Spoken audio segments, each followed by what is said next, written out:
안녕하십니까. 여러분의 저녁 시간에 보탬이 되는 뉴스 플러스입니다.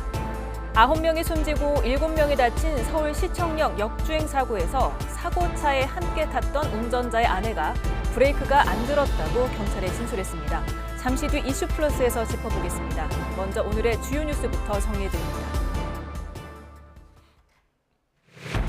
시청역 역주행 사고를 수사하는 경찰이 운전자 부인을 불러 사고 경위를 조사했습니다. 경찰은 CCTV와 블랙박스 등 영상 6점을 확보해 국과수에 분석을 의뢰했습니다. 민주당이 추진하는 최상병 특검법이 대정부 질문에 앞서 본회의에 상정됐습니다. 국민의힘이 필리버스터 무제한 토론으로 대응하며 대정부 질문은 오늘도 파행했습니다. 정부가 소상공인, 자영업자에 대한 25조 맞춤형 지원책을 발표했습니다. 윤석열 대통령은 재정 문제가 없다면 1인당 100억씩 줘도 되지 않느냐며 이재명 민주당 전 대표 정책을 작심 비판하기도 했습니다.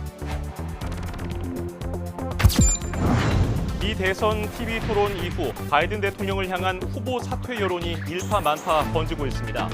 백악관은 완주 의지를 강조하고 있지만 해리스 부통령과 미셸 오바마 여사 등이 대안으로 거론되고 있습니다.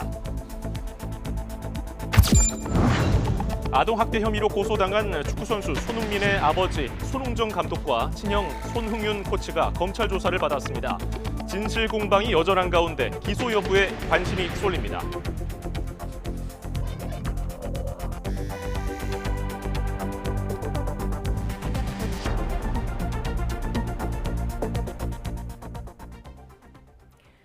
시청역 역주행 사고로 사상자 16명이 나온 가운데 경찰은 60대 운전자를 입건해 수사를 이어가고 있습니다. 운전자 측은 브레이크가 말을 듣지 않았다고 진술하는 등 급발진을 주장하고 있는 가운데 경찰은 블랙박스와 사고 기록 장치 분석을 국립과학수사연구원에 의뢰했습니다.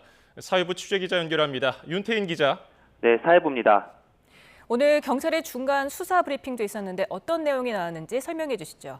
네, 그젯밤 9시 반쯤 시청역 근처에서 벌어졌던 역주행 사고에 대해 서울 남대문 경찰서는 오늘 오후 2시 중간 수사 상황을 브리핑했습니다. 경찰은 60대 남성 운전자 A씨를 입건해 수사를 이어가고 있는데요. 현재 갈비뼈가 부러져 병원에 입원한 A씨에 대해 조만간 조사를 진행할 수 있을 것으로 보인다고 밝혔습니다. 사고 당시 함께 차에 타고 있던 A씨의 아내에 대해서는 어제 참고인 조사를 했다고 말했는데요. 경찰 조사에서 A씨 아내는 브레이크가 작동하지 않았다는 취지로 진술했다고 경찰은 설명했습니다. A씨 측은 차량 속도가 갑자기 높아지며 제어가 되지 않는 급발진이 있었다고 주장하고 있는데요. 경찰 조사에서도 같은 취지로 말한 것으로 보입니다. 반면 경찰은 앞서 브리핑에서 정차 지점에서 스키드 마크가 있는 것을 확인했다고 설명했습니다. 스키드 마크는 기본적으로 제동 장치가 작동해야 생긴다고 덧붙이면서 경찰이 운전자 측의 주장과 상반되는 정황을 확보한 것으로 보이기도 했는데요. 브리핑이 끝난 이후에 사실관계를 짚어보니 스키드 마크는 없었고 대신 경찰이 확인했던 것은 부동액이나 엔진오일 냉각수가 흐를 때 생기는 유류물 흔적인 것으로 정정했습니다. 경찰은 또 인명피해와 관련해 부상자 1명이 추가로 확인됐다고 밝혔는데요. 이에 따라 이번 사고로 인한 사망자는 9명, 부상자는 7명으로 집계됐습니다. 예, 그렇다면은 급발진 여부에 대한 조사는 어떻게 진행 중입니까? 네, 급발진이 맞는지는 추가 사실관계 조사가 필요합니다. 경찰은 이를 위해 블랙박스 영상과 호텔 주변, 사고 현장 주변 CCTV 6점을 확보해 국립과학수사연구원 등 전문기관에 분석을 의뢰했습니다. 이번 사고의 가해 차량인 A씨의 승용차는 물론 피해를 본 피해 차량 2대의 블랙박스도 모두 국과수에 전달했습니다. A씨의 차량 블랙박스에는 사고 당시 소리도 녹음된 것으로 파악돼 경찰이 자세한 내용을 들여다보고 있습니다. 또한 경찰은 국과수에 사고 차량에 대한 감정을 의뢰했습니다. 보통 급발진 여부를 확인할 때 판단 기준이 되는 차량 사고 기록 장치 EDR 분석에는 1달에서 2달 정도 걸리는 것으로 알려졌습니다. 하지만 경찰은 사고의 중대성을 참작해 가능한 분석 기간을 단축해 자세한 사고 경위를 조사하겠다는 방침입니다. 지금까지 사회부에서 YTN 윤태인입니다. 서울시청역 역주행 사고 직후 현장에 출동했던 119 구조대의 바디캠 영상이 공개됐습니다. 한 사람이라도 더 살리기 위해 심폐소생술을 멈출 수 없었던 긴박한 상황이 담겼습니다. 이미혜진 기자입니다. 소방서 전화합니다. 차량 정지하세요. 소방서 전화합니다. 차량 정지하세요. 늦은 저녁 소방차가 주변 차량을 통제하며 다급하게 달립니다.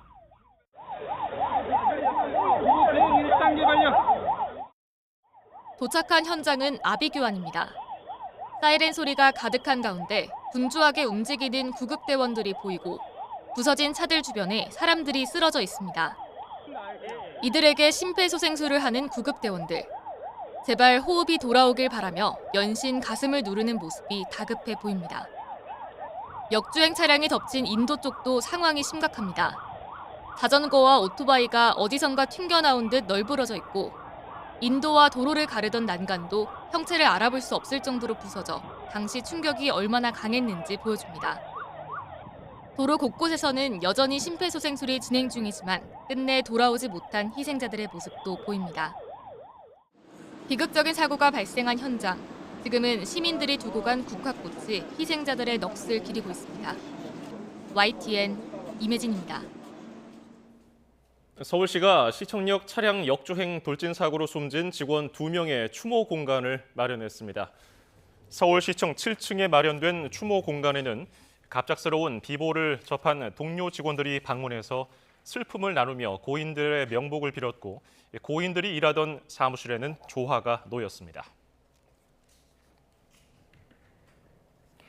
어제에 이어 오늘도 대정부 질문을 위한 국회 본회의에서 여야 대치는 계속됐습니다. 민주당이 추진하는 최상병 특검법이 대정부 질문에 앞서 상정되자 여당은 필리버스터, 이른바 무제한 토론으로 대응하고 있습니다. 국회 취재기자 연결합니다. 김다영 기자. 네, 국회입니다. 네, 무제한 토론 계속 진행되고 있습니까? 네, 국민의힘 유상범 의원을 시작으로 무제한 토론이 진행되고 있습니다. 애초 오늘은 경제 분야 대정부 질문을 위한 본회의지만 민주당 주장에 따라 우원식 국회의장은 최상병 특검 법안을 상정했습니다. 더불어민주당은 최상병 순직 일주기인 오는 19일 전까지 특검법이 통과돼야 한다는 입장입니다. 반면 국민의힘은 야당이 감히 청년의 죽음을 이용해 정치적 이득을 꾀하고 있다며 떳떳하냐고 반문하기도 했는데요. 관련 발언 이어서 들어보겠습니다.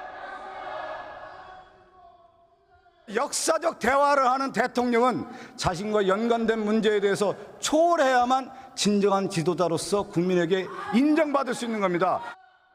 야당 의원님들께 여쭙겠습니다. 지금의 국회의원이 의원님들께서 다짐했던 의정활동의 모습이 맞습니까? 국민께 이렇게 22대 국회를 만들어가고 있다고 떳떳이 말씀하실 수 있으세요? 민주당 이름 앞에 더불어라는 말을 붙일 수 있습니까? 다만 여당이 필리버스터를 진행하더라도 최상병 특검을 저지할 마땅한 방법은 없는 상황입니다. 180석 이상인 야당은 국회법상 24시간 뒤에 표결로서 무제한 토론을 종료시킬 수 있기 때문인데요. 이에 따라 특검법은 내일 본회의 표결로 국회를 통과할 가능성이 큽니다. 네, 어제 대정부 질문 파행은 김병주 의원의 막말이 발단이었는데 본인이 사과한 겁니까?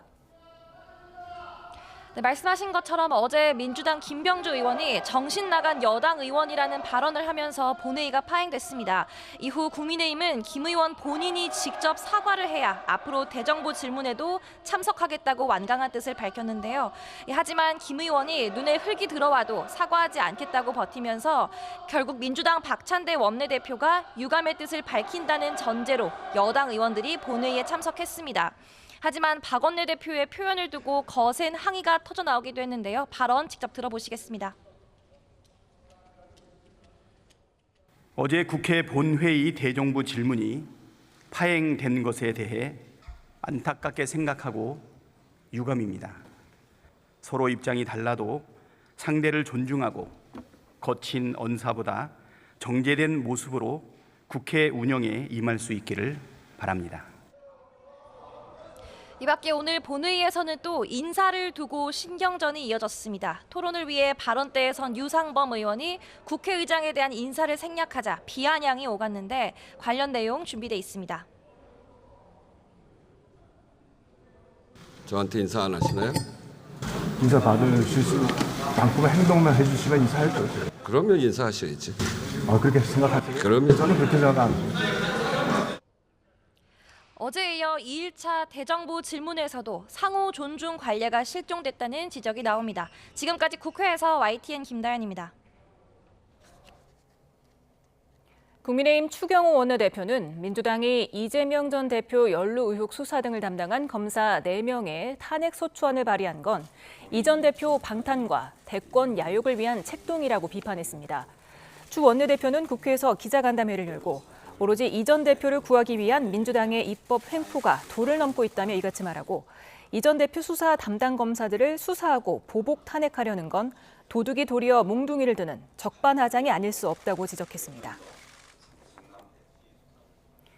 더불어민주당 박찬대 원내대표는 민주당의 검사 탄핵 소추안을 비판한 이원석 검찰총장을 향해 정치적 발언을 삼가야 할 검찰이 대놓고 정치를 하기로 한 거냐고 비판했습니다. 박 원내대표는 최고위원회에서 이같이 말하고 존재감 없는 검찰총장이 꼭 검사 탄핵이 있을 때만 목소리를 낸다며 검사들의 비위와 불법, 탈법 행위를 막지 못하고 엄정 조치하지도 못한 걸 부끄러워해야 한다고 지적했습니다. 검사 4명에 대한 민주당의 탄핵 소추에 대해 검찰 안팎에서 반발이 잇따르고 있습니다. 현직 검사들은 검찰 내부망에서 또 원로 검사들은 별도 성명을 통해 국회의 입법 독주를 견제해야 한다고 비판했습니다.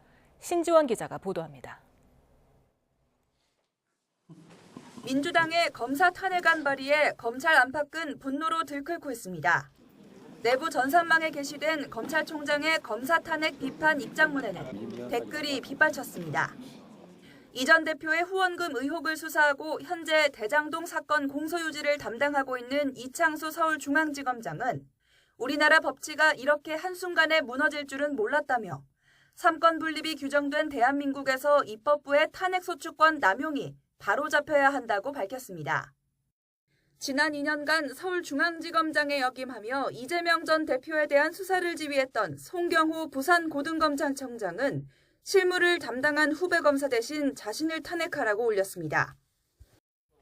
검찰 간부와 평검사들의 댓글도 잇따랐습니다. 마지막 검사 1명까지 탄핵당하더라도 범죄자는 처벌되는 것이 헌법 정신이라며 굴하지 않겠다는 의지를 다지거나 전국 청별로 검사회의를 열어 현안을 논의하고 입장을 발표해야 한다는 의견도 나왔습니다. 퇴직한 검찰 공무원 모임인 검찰 동우회도 성명을 통해 민주당을 비판했습니다. 검사 탄핵 소추는 명백한 위법으로 국회의원 신분을 이용한 직권 남용이라면서 헌법재판소는 이를 즉시 기각하고 법원은 사건을 신속히 재판해야 한다고 요청했습니다. 한번 탄핵안이 가결되면 해당 검사는 한동안 일선 업무에서 배제된 채 탄핵 심판 결과를 기다려야 합니다. 최종적으로 탄핵이 기각되더라도 그 과정에서 피해를 회복하기 어려운 만큼 신속한 처리가 필요하다는 지적입니다. YTN 신지원입니다. 예, 방금 들어온 소식입니다. 국립중앙의료원에 차량이 돌진 사고를 냈다는 소식이 들어왔습니다. 국립중앙의료원에 차량이 돌진하면서 사고가 발생했다는 속보가 들어왔습니다. 지금까지 피해 규모라든지 가해 차량의 정보는 아직 들어온 게 없는데요. 국립중앙의료원에 차량이 돌진하는 사고가 발생했다는 소식이 들어왔고요. 보다 자세한 피해 규모, 가해 차량 정보 같은 것이 들어오면 저희가 이어지는 뉴스에서 바로 전해드리겠습니다. 네, 다음 소식입니다. 정부가 역동경제 로드맵과 하반기 경제정책 방향을 발표했습니다. 배당과 자사주 소각을 늘리는 밸류업 상장기업에 대해서는 법인세와 배당 소득세를 줄여주고 다른 나라에 비해서 과도하게 높다는 지적을 받아온 최대주주 할증 평가도 폐지하기로 했습니다. 오인석 기자입니다. 주요국과 비교해 국내 상장기업의 배당 성향은 낮고 자사주를 통한 주주 환원도 미미하다고 정부는 밝혔습니다. 이에 따라 자본시장 선진화를 위해 상장기업 밸류업의 가속화가 필요하다고 판단하고 세제 지원에 나서기로 했습니다. 정부는 밸류업 공시기업이 배당과 자사주 소각 등 주주 환원 증가 금액이 직전 3년 대비 5%를 넘으면 초과분에 대해 법인세를 5% 세액 공제해 주기로 했습니다. 또 개인 주주의 배당 증가 금액엔 저율 분리 과세를 적용하기로 했습니다. 이에 따라 배당 소득이 1,200만 원인 경우 10만 원이 2,200만 원은 세 부담이 20만 원 절감됩니다. 3년 한시적으로 적용할 예정인데 법 개정이 필요합니다. OECD 회원국 가운데 유일하게 최대 주주의 20%의 경영권 프리미엄이 적용되는 최대 주주 할증 평가도 폐지됩니다. 국내 상속세 최고 세율은 프랑스와 미국, 핀란드, 이탈리아 등 다른 OECD 국가들과 비교해 가장 높습니다. 또 밸류업 기업의 가업 상속 공제 대상이 중소 중견기업 전체로 확대되고 한도도 1,200억 원으로 2배 늘어납니다. 주주 환원 증가에 대한 법인세 세액 공제와 배당 증가 금액 등에 대한 저율 분리과세를 추진하고 가업 상속 공제도 확대하겠습니다. 정부는 하반기에 물가와 성장 등 지표 개선에도 불구하고 체감 경기 어려움은 지속될 것으로 전망하면서 취약 부분의 민생 안정에 주력하기로 했습니다. 소상공인과 서민 지원에 1조 원의 긴급 민생 안정 자금을 투입하고 농산물 할인 지원과 에너지 바우처 등 물가 관리와 생계비 부담 경감을 위해 5조 6천억이 지원됩니다. 하반기 공공요금은 원가 절감 등을 통해 인상 요인을 최소화하고 2학기 학자금 대출 금리는 동결됩니다. 또 임대료 안정에 기여하는 상생 임대인 제도는 2년 연장됩니다. 정부는 수출 회복세에 힘입어 올해 우리 경제가 2.6% 성장할 것으로 전망했습니다. 애초 전망치보다 0.4%포인트를 높였습니다. 소비자 물가 상승률은 연간 2.6%로 기존 전망치를 유지했습니다. YTN 오인석입니다. 윤석열 대통령이 이재명표 지원금으로 불리는 1인당 25만 원 지급 방안에 대해서 법안에 대해 차라리 100억 원씩 주라며 정면으로 비판했습니다. 이런 가운데 대통령실에서는 특검법 추진과 100만 명을 넘긴 탄핵 청원 등을 두고 쿠데타라는 말까지 나왔습니다. 권남기 기자입니다. 윤석열 대통령이 국회 입법 절차에 오른 1인당 25만 원 지원금 법안을 거세게 비판했습니다. 하반기 경제정책 방향 회의 자리에서 건전 재정을 강조하다 25만 원이 문제없다면 아예 100억 원씩 주라고 얘기한 겁니다. 민주당 이재명 전 대표의 총선 공약이기도 한 민생회복 지원금법은 상임위에 상정된 상태입니다. 아니 그럴 것 같으면 왜 25만 원만 줍니까? 국민 1인당 한 10억씩, 한 100억씩 줘도 되는 거 아니에요? 과도한 지원금이 지급될 때 예상되는 부작용도 조목조목 지적했습니다. 물가가 상상을 초월하게 오를 뿐 아니라 대외 신인도가 완전히 추락을 해서 대한민국 기업들이 밖에서 활동을 할 수도 없을 뿐 아니라 전날까지 갈등과 대결에 정치는 안 된다던 윤 대통령이 하루 만에 생방송으로 사실상 민주당을 정면으로 비판한 것, 국회 상황을 그냥 두고 볼 수 없다는 생각이 깔린 거로 보입니다. 야권이 밀어붙이는 최상병 특검법과 방송 4법으로 조만간 거부권 행사가 20건에 달할 전망인 가운데 이 전 대표 수사 검사 등을 상대로 탄핵안이 발의됐고 방통위원장은 탄핵 전 스스로 사퇴를 선택했습니다. 여기에 윤 대통령 탄핵 청원이 100만 명을 넘기며 야당의 공세는 더욱 거세지게 생겼습니다. 총선 결과를 받아들고서도 정신을 못 차리더니 국민의 탄핵 청원 동참 물결을 보고서도 아직 정신을 차릴 생각이 없어 보입니다. 대통령실에선 이 같은 정국을 두고 정치 쿠데타의 시작이 아니냐는 말까지 나왔습니다. 대통령실 고위 관계자는 거부권 행사 유도와 탄핵 청원 등이 이어지고 있다며 민주당은 반문명적 헌정 파괴 시도와 폭력적 입법 쿠데타를 즉각 중단해야 한다고 말했습니다. 거부권 정국의 반복이나 탄핵 공세로 인해 국정 동력이 약화할 우려가 커지자 대통령실도 정면 대응 기조를 선택한 것으로 보입니다. YTN 권남기입니다. 정부가 소상공인들의 큰 부담을 호소하고 있는 배달 플랫폼 수수료 인하를 유도할 예정입니다. 이를 위해서 이달 안에 배달 플랫폼 사업자와 외식업계 등 폭넓은 이해관계자로 구성된 협의체를 가동해서 연내 상생 협력 방안을 마련하겠다고 설명했습니다. 플랫폼 업체의 입점 업체에 대한 수수료 비용 전가 등 우월적 지위 남용과 불공정 행위가 발생하는 경우에 공정위 차원의 조사와 조치를 병행할 거라고 강조했습니다. 1년 전에 새마을금고에서 발생했던 대규모 인출 사태 기억하십니까? 정부가 부실 대출과 각종 비리로 얼룩졌던 새마을금고의 혁신안 진행 상황을 발표했습니다. 충분한 유동성을 확보하며 잘 관리되고 있다는 게 정부 설명인데 정말로 안심할 수 있는 수준일지 차정윤 기자가 정리했습니다. 지난해 대규모 인출 사태를 겪은 새마을금고.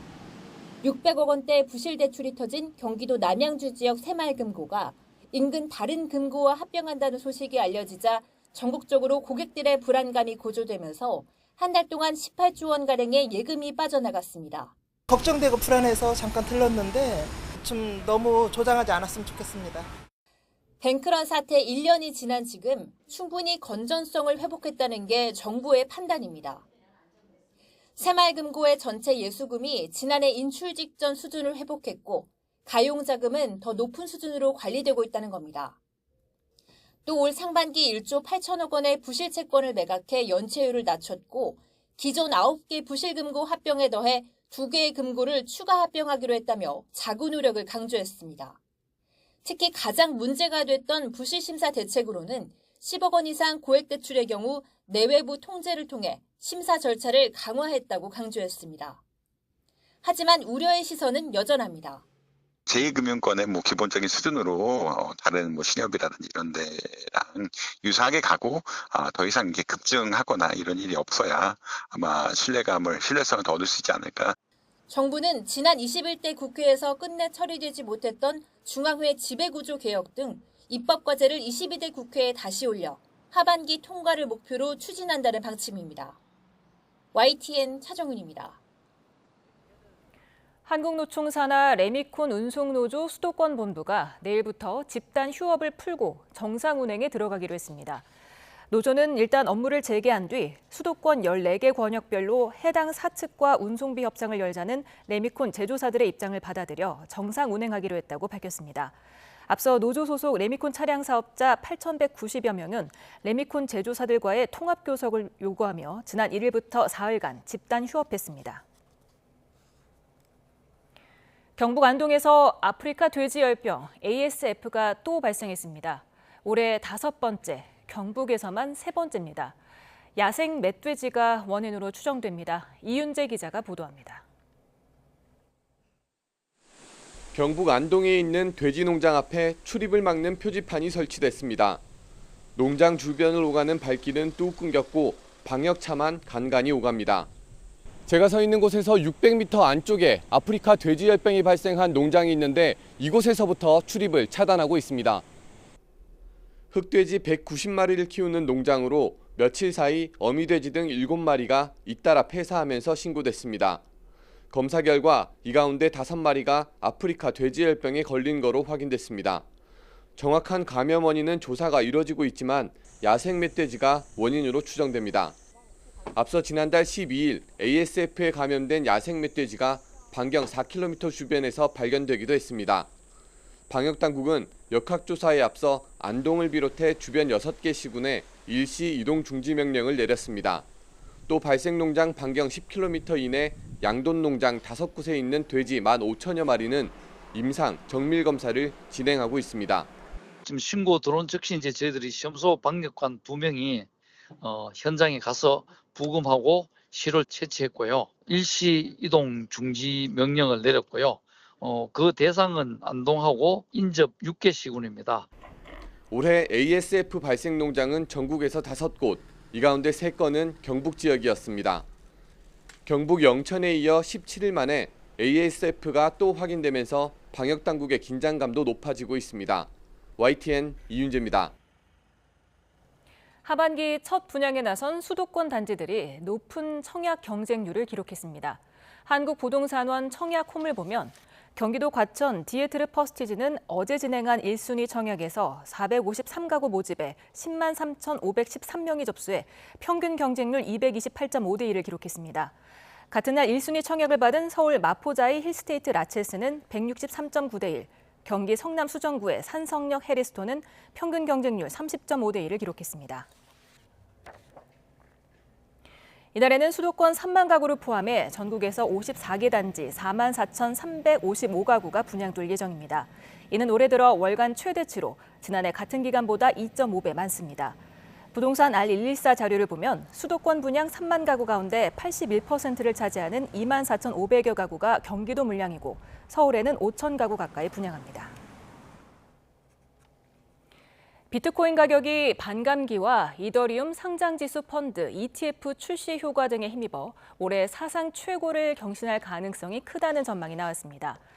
가상화폐 데이터 제공업체 CC데이터는 비트코인 가격이 아직 이번 상승 주기에 정점에 이르지 않은 것으로 분석했다고 CNBC가 보도했습니다. 비트코인 가격은 지난 3월 73,700달러를 넘어 기록을 세우고 내려와서 지금은 6만 달러 선에서 거래되고 있습니다. 전면 휴진을 예고했던 서울 아산병원 교수들이 내일부터 정부 정책의 변화가 있을 때까지 진료 축소에 나섭니다. 정부는 미복귀 전공의에 대한 대응 방안을 조만간 발표할 예정인데요.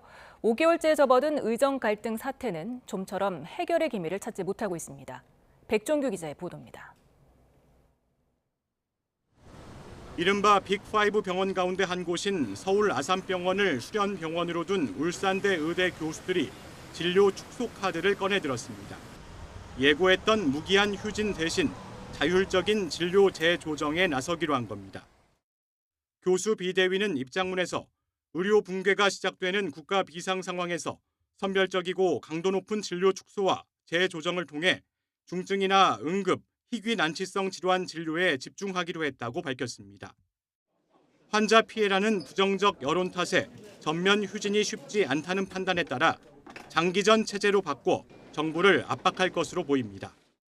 이에 따라 비대위는 주요 수술은 지난해 같은 기간보다 49%, 외래 진료는 30.5% 줄어들 것이라며 1, 2차 병원이나 지역에서 치료할 수 있는 경증 환자들은 서울 아산병원을 찾지 말 것을 당부했습니다. 그러면서 정부의 폭력적인 의료정책 추진으로 촉발된 의료 현장의 혼란을 최소화하기 위한 불가피한 선택이라고 항변했습니다. 또 정부를 향해 전공의들의 정당한 권리를 보장하고 신뢰를 회복할 수 있는 조치를 마련할 것을 촉구했습니다. 의료 공백 상황이 이어지는 가운데 정부는 미복귀 전공의 설득을 고심하고 있습니다. 지난 1일 기준 전공의 근무율이 8%에 미치지 못하는 상황에서 정부는 전공의들이 복귀한다면 정상적으로 수련을 이어갈 수 있도록 보호하겠다며 복귀 여부를 결정하라고 요구하고 있습니다.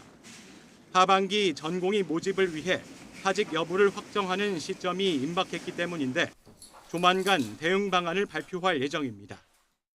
정부는 이와 함께 이면택 회장 등 대한의사협회 지도부 7명에게 집단행동 금지 명령을 공시 송달하는 등 의협을 향한 압박 수위를 높이고 있습니다. YTN 백종규입니다. 의사들의 집단행동에 반대하는 환자단체들이 도심 집회를 진행합니다. 한국환자단체연합회 등 92개 환자단체는 내일 오전 서울 보신각에서 의사 집단휴진 철회 및 재발방지법 제정 촉구대회를 엽니다. 이들은 전공의 집단사직으로 시작된 의료 공백 사태가 130일을 넘겼다며 필요한 때 의료적 처치를 받지 못해 발생하는 피해와 불안을 더는 참을 수 없다고 강조할 예정입니다. 아동학대 혐의로 고소를 당한 축구선수 손흥민의 아버지 손흥정 감독과 친형 손흥윤 코치가 검찰 조사를 받았습니다. 재판에 넘겨질지 그럴 경우에 합의나 형사 공탁 여부도 주목됩니다. 지환 기자입니다. 강원도 춘천에 있는 손축구 아카데미입니다. 아카데미 운영자인 손흥민 선수의 아버지 손흥정 감독 그리고 친형 손흥윤 씨를 포함한 코치 2명이 검찰에 소환돼 조사받았습니다. 지난 4월 아동학대 고소 사건을 접수한 경찰이 사건 기록을 검찰에 넘긴 지 2달 보름 만입니다. 앞서 손축구 아카데미 유소년 선수였던 김모군 측은 지난 3월 일본 전지훈련과 강원도 춘천 숙소 등에서 감독 코치진의 지속적인 폭행과 욕설, 체벌 등이 있었다며 손 감독 등을 고소했습니다. 특히 미성년자인 김군은 경찰 상담에서 손 감독과 코치들을 벌 주고 싶다고 직접 진술하기도 했습니다. 손흥정 감독은 체벌이 있었던 건 인정하면서도 아이들에 대한 사랑이 전제되지 않은 언행은 없었다고 해명했습니다. 관심은 이제 검찰의 기소 여부, 아동학대의 경우 단순 폭행이 아니라 아동의 신체 정신적 폭력이나 각종 가혹 행위를 포괄적으로 규정한 만큼 특수성을 고려해야 합니다. 특히나 다른 사람도 아닌 이 아동이 직접 메모를 했다면 이런 부분들은 수사기관이 보더라도 그리고 또 경우에 따라서는 이제 사법기관이 보더라도 뭔가 좀 더 믿을 수 있는 그런 기록이 아니겠느냐라고 볼 여지도 배제할 수는 없습니다. 검찰의 기소로 재판이 열릴 경우 열띤 공방이 예상되는데 만약 재판에서 혐의가 인정된다면 양형에 가장 큰 영향을 미칠 것으로 보이는 합의 여부도 관건입니다. 피해 아동 아버지와 손 감독 측 변호사 간 녹취록이 공개되면서 수억대 합의금 논란과 함께 진실 공방이 펼쳐지는 상황. 법조계에선 피해자 동의 없이 진행할 수 있는 형사 공탁 가능성도 제기되고 있습니다. YTN 지환입니다. 전 펜싱 국가대표 남현희 씨의 과거 연인으로 알려진 전 총조 씨가 추가로 재판에 넘겨졌습니다. 검찰은 오늘 전 씨를 사기와 명예훼손 혐의로 추가 기소했습니다. 전 씨는 재벌가의 숨겨진 아들 행세를 하며 피해자 3명에게서 1억 2,500만 원을 가로챈 혐의가 있습니다. 또 여성 승마 선수 행세를 하며 데이트 앱으로 만난 남성 피해자 4명으로부터 약 2억 3,300만 원을 뜯어낸 혐의도 받습니다. 화성 리튬 전지 공장 화재 참사와 관련해서 경기도가 피해자와 유가족에게 긴급 생계 안정비를 지원하기로 했습니다. 사회적 참사에 대해서 지자체가 긴급 생계 안정 지원에 나서기는 이번이 처음입니다. 경기도는 비슷한 사건이 되풀이되지 않도록 관련 백서도 내놓기로 했습니다. 직접 들어보시죠. 긴급 생계 안정비는 예비비를 통해서 지출하고 바로 내일부터 지원될 수 있도록 하겠습니다.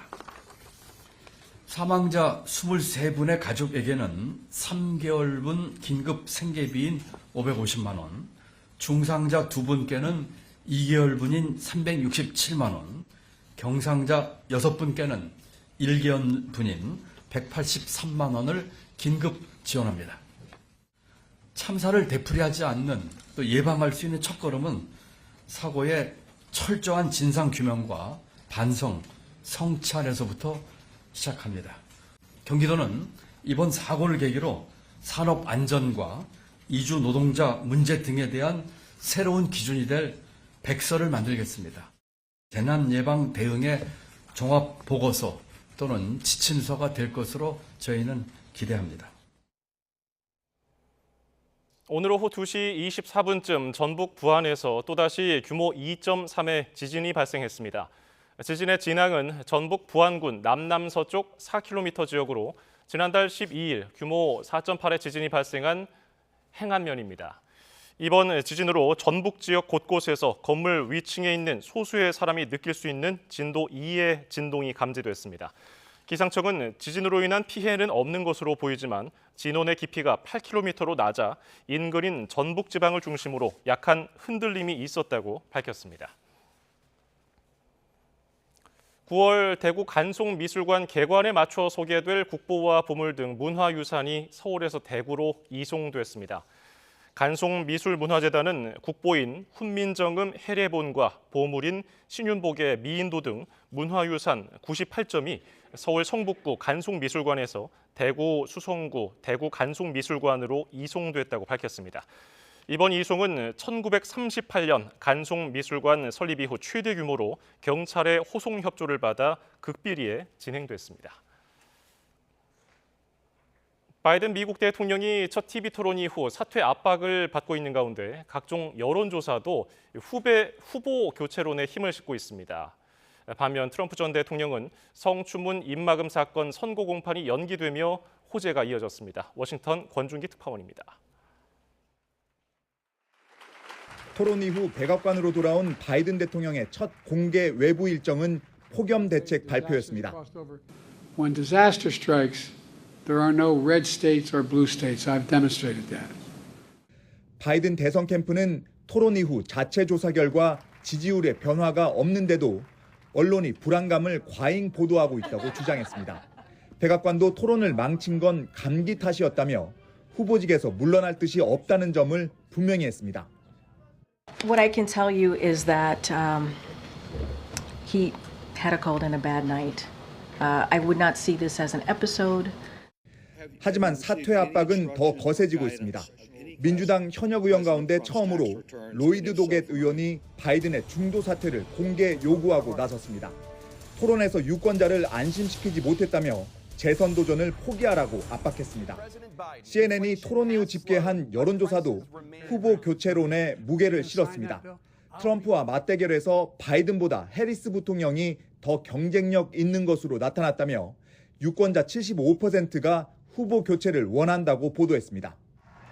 로이터 통신은 미셸 오바마 여사가 민주당 후보로 나서면 트럼프를 10%포인트 이상으로 이긴다는 조사 결과를 내놓기도 했습니다.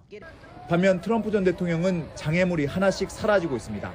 대법원의 면책특권 인정으로 다음 주로 예정됐던 성추문 입막음 사건 형량 선고일이 9월로 연기됐습니다. 트럼프 변호인은 더 나아가 성추문 입막음 사건의 유죄 판결을 아예 폐기해 줄 것을 법원에 요구하겠다고 밝혔습니다. 워싱턴에서 YTN 권준기입니다.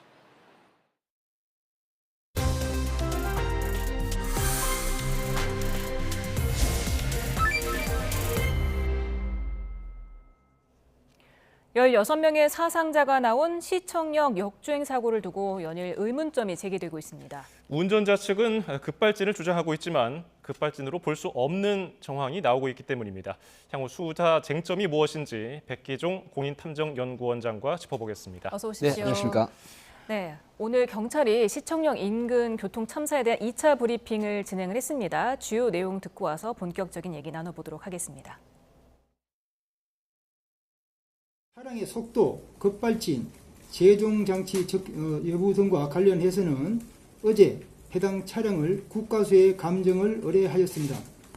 현재 피의자는 병원에 입원해 있는 상황이며 피의자의 몸 상태가 호전되면 최대한 빨리 조사를 진행할 예정입니다. 사고 당시 피해자가 한 명 더 확인되었습니다.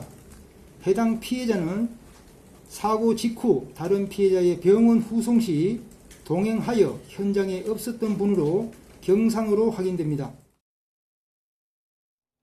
네, 지금 사고를 수사 중인 경찰이 지금 주요 참고인 조사를 시작하고 또 물증을 확보하면서 사고 원인 규명에 속도를 내고 있습니다. 이 브리핑 어떻게 들으셨습니까? 지금 특별한 그 브리핑 내용은 없고요. 제가 여기서 말씀을 드릴 거는 급발진이 아니냐는 게 지금 초미의 관심사죠. 9명의 사망자, 그다음에 그 다른 나머지 부상자가 이제 생긴 끔찍한 사고인데요. 네, 원장님 잠시만요. 죄송합니다. 저희가 조금 전에 전해드렸던 내용인데요. 추가 내용이 들어와서 속보 전해드리겠습니다.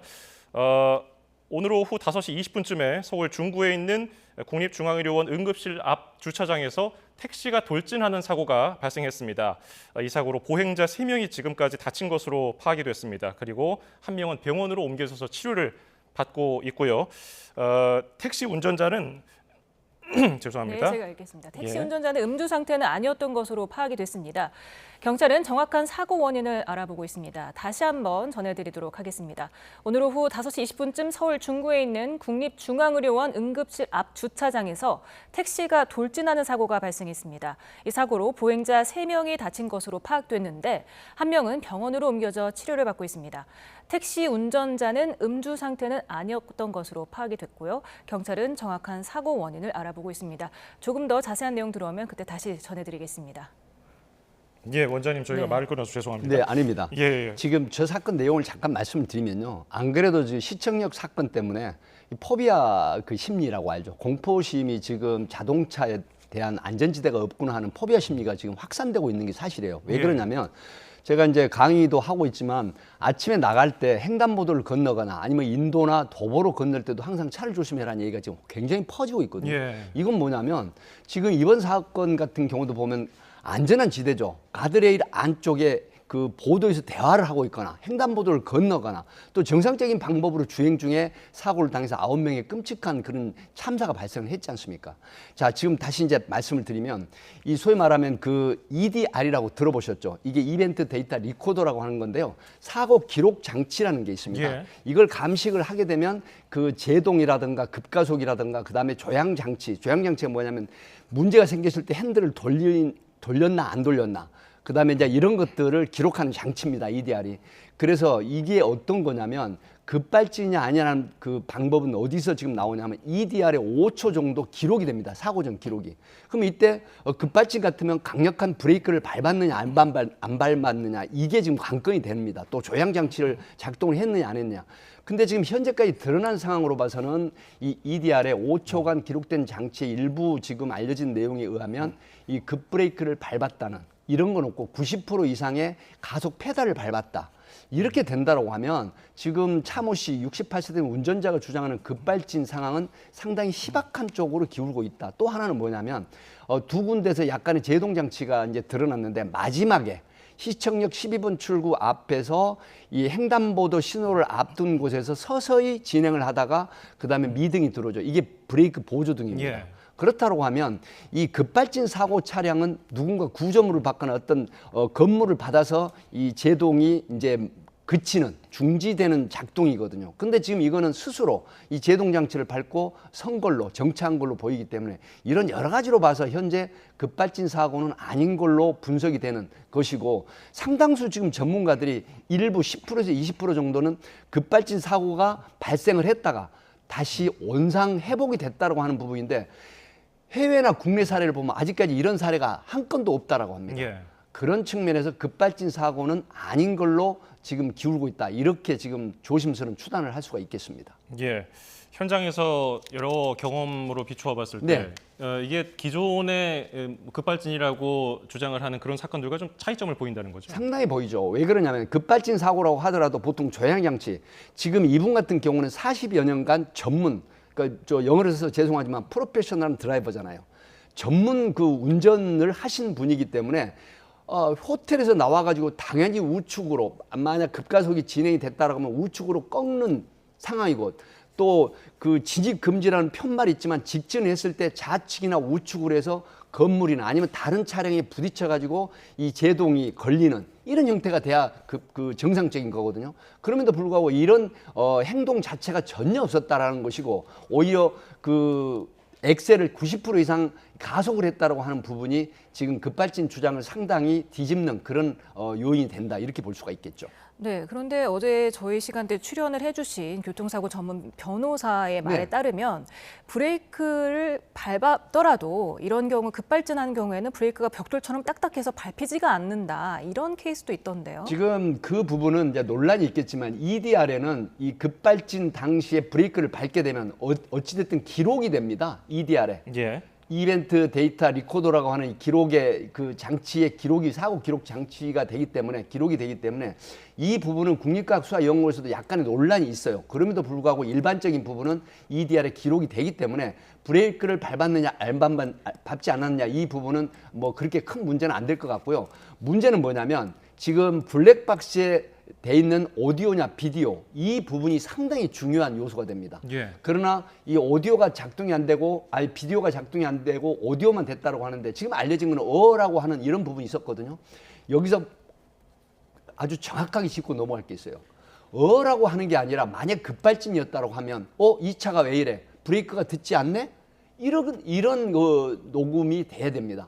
그러나 하는 거는 부인이 했는지 아니면 운전자가 했는지 모르지만은 이거는 예를 들어서 운전 조작 미숙일 수가 있다라는 거죠. 왜 그러냐면 엑셀 소위 말하면 그 브레이크를 밟는다는 게 엑셀을 밟았잖아요. 그렇게 되면 계속 그 진행이 되거든요.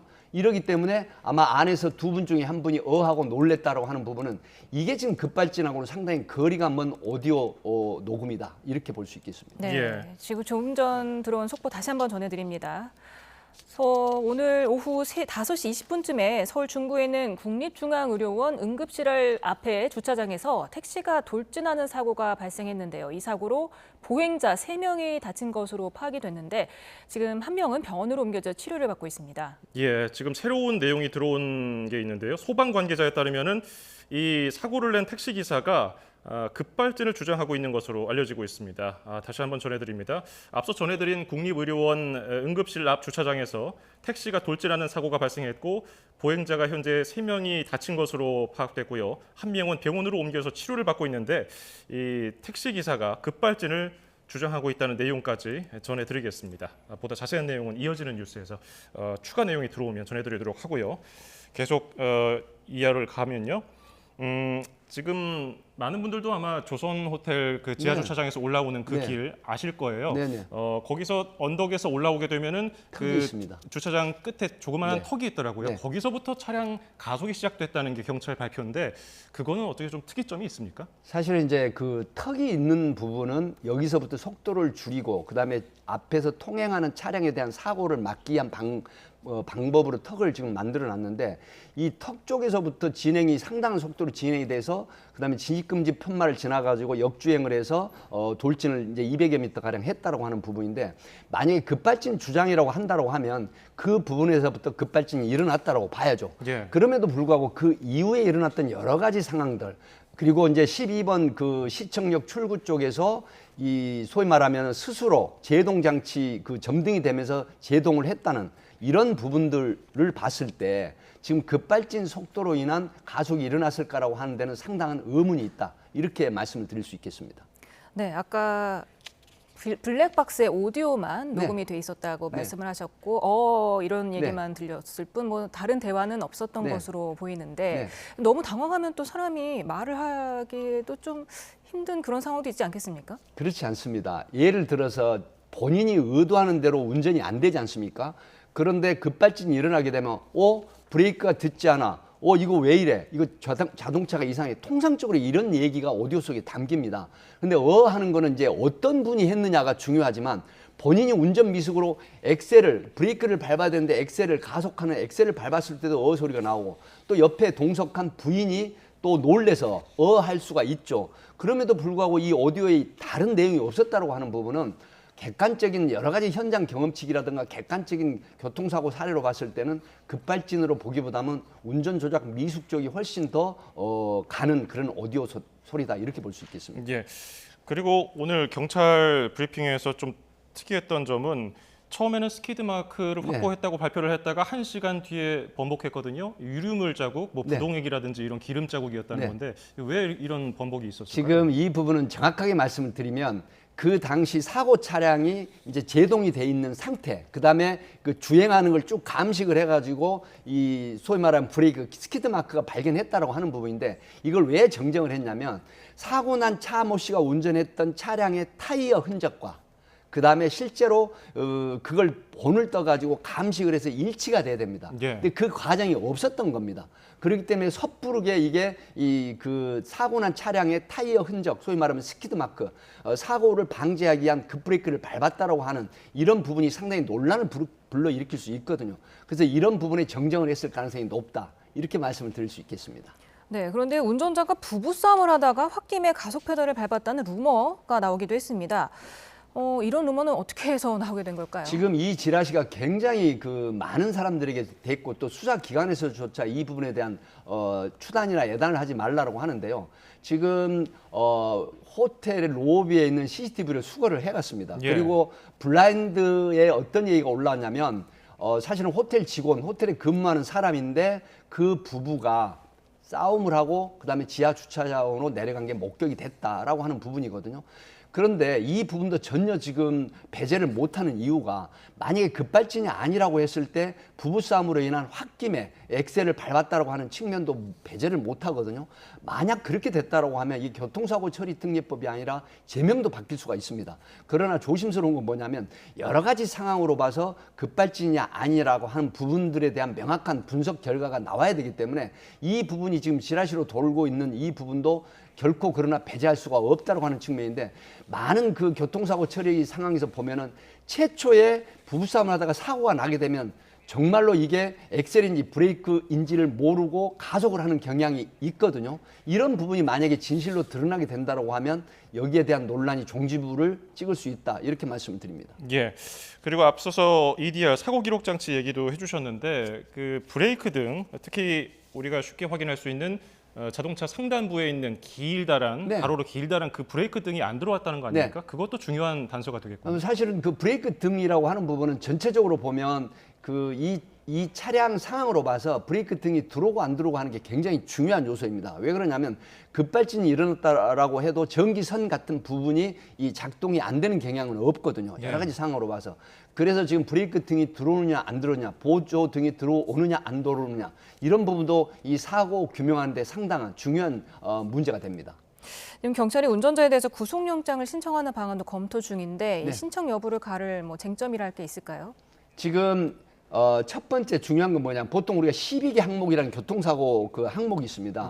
예를 들어서 음주운전이라든가 인도라든가 그다음에 그 횡단보도라든가 이런 사건인데 지금 이분 같은 경우는 횡단보도라든가 그다음에 보도를 돌증을 해가지고 사망자가 발생을 한 거죠. 이기 때문에 교통사고 처리 특례법에 위험운전 치사상이 됩니다. 그렇기 때문에 12개 항목을 어겼다. 급발진이 아니라고 하더라도 이 부분에 대해서 이 사망사고가 났기 때문에 영장을 청구하게 되면 영장 발부될 가능성이 높다. 그렇기 때문에 이 부분이 가장 영장 청구의 핵심이 된다. 이렇게 봅니다. 예. 다음 주제로 넘어가 보겠습니다. 농구 선수 허웅 씨에게 피소된 전 연인 A 씨가 변호인을 선임하면서 본격적인 법적 대응에 나섰는데요.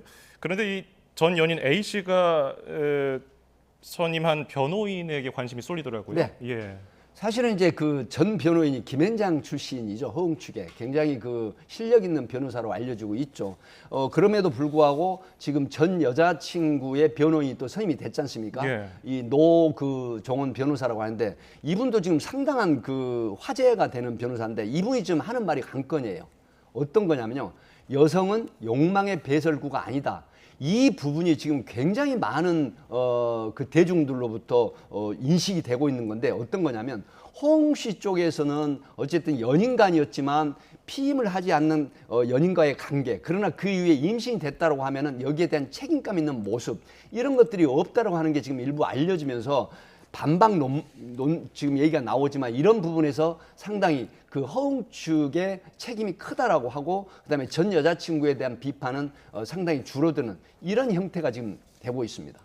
네, 뭐 노종원 변호사가 뭐 박수홍 씨나 선홍식 씨도 관련해서 다 맡고 있는 사람인데 치열한 공방이 예고된 만큼 쟁점도 짚어봐야 될 것 같습니다. 임신 중절 그리고 결혼 의사에 대한 양측 입장이 상당히 갈리고 있죠. 네. 제가 앞에 말씀을 드렸지만은 연인 간에 이제 그 남녀 간의 관계를 가질 수도 있습니다. 그러나 남녀가 모두 해당이 되지만 피임 관계에 있어서 이게 이제 임신이 됐다고 하면 이 부분에 대해서는 결혼을 전제로 한 생각을 할 수도 있고 안 할 수도 있습니다. 하지만 그럼에도 불구하고 둘이 나눈 메신저나 메시지를 보면은 상당히 그 허웅 씨 쪽에서 이 어떤 그 관심이 낮은 형태로 지금 대화를 하는 거거든요. 예를 들어서 엄마하고 얘기를 해봐. 아니면은 지금 나 골프하고 있잖아. 이런 부분은 진정성 있는 대화를 필요하고 또 자기 여자친구가 임신을 했다고 하면 거기에 대한 상당한 책임 의식이 있어야 됨에도 불구하고 상당히 희박한 그런 생각으로 이 면피용 대화를 했다고 하는 이런 부분들에 있어서 이 지금 밝혀진 메신저 내용에 대한 비판의 강도가 높고 낮음이 이루어지고 있다 이렇게 봅니다. 예, 지금 진실 공방이 이루어지고 있는 상황이에요. 전 여자친구 측은 임실 중전 수술 이후에 3억 원을 요구했다는 허웅 씨 측 입장에 대해서 적극 반박을 했는데 이렇게 엇갈리는 주장이 있을 때는 수사가 어떻게 이루어집니까? 몇 가지로 나눠집니다. 통화 기록 기지국 수사가 먼저 됩니다. 이 부분은 어느 쪽에서 어떤 형태의 전화를 했느냐. 그다음에 이제 메시지나 메신저 분석이죠. 우리가 단통 메신저라든가 이런 부분이고 또 메시지 분석이 있고요. 또 하나는 지인들의 증언이 필요합니다.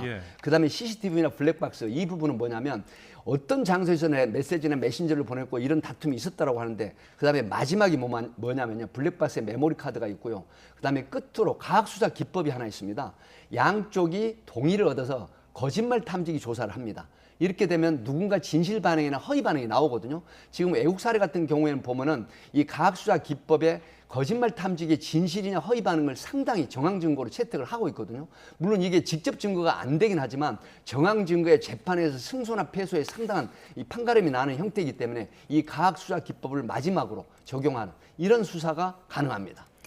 네, 또 다른 주제로 넘어가 보겠습니다. 손은정 감독과 코치진이 검찰에 소환이 됐습니다. 이번 조사에서 가장 중점적으로 확인했을 부분 어떤 걸까요? 4월 달에 경찰이 송치를 해가지고 검찰이 3개월 만에 지금 그 소환 조사를 했지 않습니까? 손흥정 씨, 그다음에 그 손흥민 형 손흥년 씨, 또 다른 A 코치 이렇게 했는데요. 가장 관건이 뭐냐면 자 보호자 학부형에게 혹독한 훈련을 하겠다라고 이렇게 고지를 했다고 합니다. 물론 피해를 당한 그 학부형은 그런 사실이 없다라고 얘기를 하지만 그럼에도 불구하고 이 아동복지법 17조에 보면 금지 조항이 있습니다. 이게 어떤 거냐면 정서적 학대, 신체적 학대, 소위 말하면 손흥정 감독은 상당히 그 폭언을 했다라는 얘기거든요. 그다음에 손흥년 씨나 다른 코치는 예를 들어서 코너킥 깃봉을 꺼내서 때리거나 엎드려 뻗쳐를 시켜서 뭐 때리거나 이런 부분들인데 이건 법에서 금지하고 있습니다. 그렇기 때문에 지금 검찰에서는 과연 이 부분이 있었느냐, 그리고 그 부분에 있어서 어떤 형태로 이 신체적이나 정서적 학대 행위를 했느냐라고 하는 부분이기 때문에 이 부분이 만약에 인정이 된다라고 하면 이게 지금 아동복지법 의거해서 기소될 가능성이 상당히 높다, 이렇게 분석을 합니다. 예, 그 아동학대, 피해 아동의 아버지와 손흥정 감독의 변호인이 서로 합의금을 놓고 나눈 대화 녹취록이 공개돼서 논란이 일기도 했는데 이건 어떻게 영향을 미치겠습니까? 사실은 사건에 영향이 전혀 없습니다. 다만 사건 이후의 합의금 문제, 소위 말하면 지금 학부형 입장에서는 뭐 변호사가 그러는데 20억까지 받을 수 있다. 그러나 5억만 받겠다. 그리고 변호사에게 1억은 내가 5억을 받게 되면 주겠다. 이런 제안을 했는데 이 부분은 사실상 사건하고는 전혀 무관한 다른 형태가 되기 때문에 이 손흥정 씨나 그다음에 그 손흥년 또 다른 코치가 그 학생에게 저지른 이런 어떤 아동복지법 위반 부분에는 사건에 영향이 전혀 없다. 이렇게 볼 수 있겠습니다. 네, 지금까지 세간의 화제가 되고 있는 사건, 사고, 그리고 법적인 쟁점 알아봤습니다. 오늘 말씀 감사합니다. 네, 감사합니다. 오늘 밤 대부분 지역에서 구름만 많겠습니다. 다만 서울 등 일부 수도권에는 20시 전후까지, 영서지방에는 자정까지 산발적으로 비가 조금 내릴 수 있겠습니다. 오늘 밤 사이에도 구름이 하늘을 뒤덮으면서 기온이 크게 낮아지지 않겠습니다. 아침까지 열대야 기준인 25도 안팎을 유지하는 가운데 체감온도는 이보다 높아 밤더위가 나타나는 곳이 많겠습니다. 내일 낮 동안에는 장마가 소강 상태를 보이면서 더위의 기세가 더 강해지겠습니다. 서울 낮 기온이 29도, 대구 34도까지 오르겠고 특히 남부지방에서는 폭염이 계속되겠습니다. 내일 오전부터 오후 사이 호남을 중심으로 약하게 비가 오겠고 이후 늦은 오후부터는 정체전선의 영향권에 들면서 점차 중부와 경북 북부로, 모레는 전국으로 장맛비가 확대되겠습니다. 모레 오후까지 비가 이어지면서 충청의 많은 곳은 150mm 이상, 전북에도 120mm 이상의 큰 비가 오겠고 서울 등 내륙에도 최고 80mm 안팎의 많은 비가 내릴 전망입니다. 날씨 정보였습니다.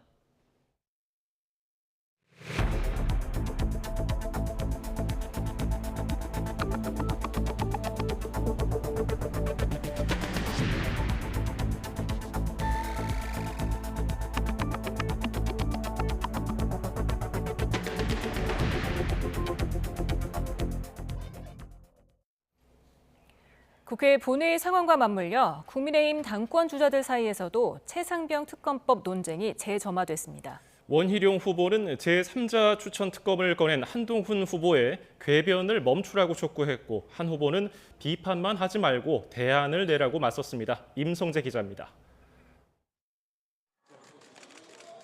민주당 주도의 최상병 특검법이 국회 본회의에 상정된 당일 국민의힘 당권 주자들도 특검을 놓고 다시 격돌했습니다. 먼저 원희룡 후보는 한동훈 후보가 제안했던 제3자 추천 특검법은 당론과 충돌하는 궤변이라고 공세를 펼쳤습니다. 당론에 위배하는 것을 일방적으로 내놓고는 역시 당론 위배의 대안을 내놔라. 이것은 금식이 당론인 우리 당에게다가 메뉴를 자꾸 내놓으라고 하는 궤변이고요. 한 후보가 특검 추천자로 향후 재판 과정에 관여하게 될 대법원장을 지목한 건 역시 삼권 분립에 어긋나는 일이라고 꼬집었습니다. 이에 한 후보는 과거 MB특검 당시 대법원장이 추천하는 특검 논쟁이 있었지만 헌법재판소에서 위헌이 아니란 결정이 나왔다고 반박했습니다. 특히 대안도 없이 민주당이 주도하는 특검 전국에 일방적으로 끌려다니기만 할 거냐고 반문했습니다. 대안을 제시해 주셔야 한다고 생각합니다. 대안이 없다 그러면 없는데 그냥 싫다. 그건 싫은 거지 대안이 아니잖아요. 예. 하지만 나경원, 윤상현 후보도 한 후보의 특검론은 각각 윤석열 대통령을 무너뜨릴 수 있다고 민주당 당대표나 할 소리라고 반대의 뜻을 분명히 했습니다.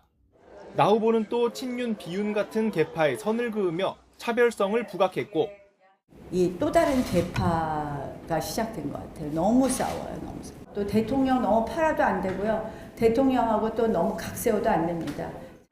윤 후보 역시 당 핵심 지지층인 TK의 결단으로 전국 정당으로 가야 할 때라며 당원 민심에 호소했습니다. 확장을 할 수 있는 수도권에서 이기는 선거를 치른 경험이 있고 누구보다도 보수 적통을 자처하는 사람이 누구냐? 윤상현이다. 당권 주자 간 신경전이 과열됐다는 지적이 나오는 가운데 전당대회 선거관리위원회는 각 후보 측에 경고 메시지를 남겼습니다. 민주당이 발의한 최상병 특검법은 국회 본회의 통과가 유력시되고 대통령 거부권 행사 가능성 또한 적지 않습니다. 이에 따라 오는 23일 국민의힘 전당대회 막판까지 특검 공방은 계속될 거란 전망이 나옵니다. YTN 임성재입니다. 더불어민주당이 검사 4명 탄핵 소추안을 발의한 걸 두고 후폭풍이 거셉니다. 국민의힘은 이재명 전 대표 수사에 대한 보복이자 적반하장이라고 비판했고 민주당은 검사들을 상대로 한 강도 높은 조사를 예고했습니다. 정인용 기자입니다. 민주당의 탄핵소추안 대상에는 어미준, 강백신, 박상용, 김영철 검사가 포함됐습니다. 장시호 씨에게 위증을 교사한 의혹을 받는 김영철 검사 외에는 각각 쌍방울 대북송금, 대장동 백현동 특혜 의혹 수사를 맡았던 이력이 있습니다. 4명 가운데 3명이 이재명 전 대표 수사를 맡았다는 공통점이 있는 셈인데 국민의힘이 이 전 대표 방탄만을 위한 탄핵 시도라고 강하게 반발하는 이유입니다. 이재명 수사가 대한민국 헌법 정신에 위배되지 않았다면 이재명 수사검사가 탄핵의 위협을 당할 일은 없었을 것입니다. 이재명의 대권 야욕을 위한 책동입니다. 한동훈 당대표 후보도 권력형 무고나 다름없다며 판사를 탄핵하기 위한 사전 절차라는 주장도 내놨습니다. 유죄 판결 이후에 판사를 탄핵할 빌드업이자 판사 겁박을 하는 것이다 라고 생각합니다. 탄핵을 남발하고 탄핵이 기각돼도 어떤 정치적인 책임을 지지 않고 정치적인 부끄러움조차 느끼지 않는 민주당은 탄핵안을 국회 본회의 표결에 올리기 전 법사위 차원에서 먼저 조사할 예정인데 검사들을 증인대에 세우는 청문회도 검토하고 있습니다. 탄핵소추 사건은 국회법상 국정조사처럼 강도 높게 조사할 수 있는 권한이 있는 만큼 이를 적극 활용하겠다는 겁니다. 국회법에 있기 때문에 그 절차에 따라서 그분들의 지금 제기된 의혹과 혐의 이런 부분들을 조사하는 차원이고 당연히 국회에서 권한을 받은 거고요. 검사 탄핵에 반발해 기자회견까지 자청한 이원석 검찰총장을 향해서는 대놓고 정치하기로 한 거냐고 꼬집기도 했습니다. 존재감 없는 검찰총장이 꼭 검사 탄핵이 있을 때에만 목소리를 내니 정치적 발언과 행위를 삼가해야 할 검찰이 아예 대놓고 정치하기로 한 것입니까? 여당은 검사 탄핵이 이재명 방탄을 적나라하게 드러낸 사례라며 대대적인 공세를 예고했고 야당은 검사 또한 법 앞에 평등해야 한다고 맞섰습니다. 여야 대치 전국에 정치적 타협이 불가능한 또 하나의 뇌관으로 떠올랐습니다. YTN 정인용입니다. 대통령실은 더불어민주당의 최상병 특검법 추진 등을 헌정 파괴 시도라고 규정하고 강도 높게 비판했습니다. 대통령실 고위 관계자는 민주당이 반문명적 헌정 파괴 시도와 폭력적 입법 쿠데타를 즉각 중단해야 한다고 촉구했습니다.